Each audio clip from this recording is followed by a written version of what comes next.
অস্ট্রেলিয়ার স্টেশনগুলো কি সুন্দর দেখেন। এই যে প্ল্যাটফর্মে লেখা আছে টাইম টেবিল, কখন কোন দিকের কোন বাস যাবে।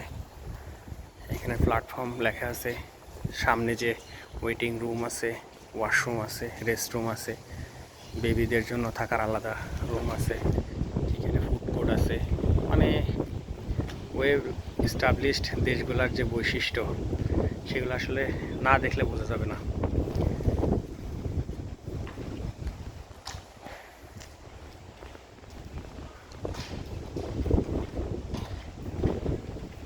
এই যে এখানে মানুষ গাড়ি পার্কিং করে এক এক জায়গায় চলে যায় তার ডেস্টিনেশনে, আবার কাজ শেষে আবার এই গাড়ির পার্কিং থেকে নিয়ে তাদের বাসায় চলে যায়।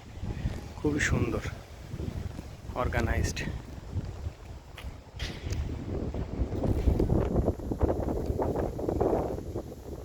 আর মেলবোর্নের ওয়েদার একটু বৃষ্টি, একটু পরেই রৌদ্র, আবার একটু পরেই শীত, আবার একটু পরেই গরম। বেসিক্যালি গরমটা ওই লেভেলের পড়ে না বাংলাদেশের মতন, সহ্য করার মতন।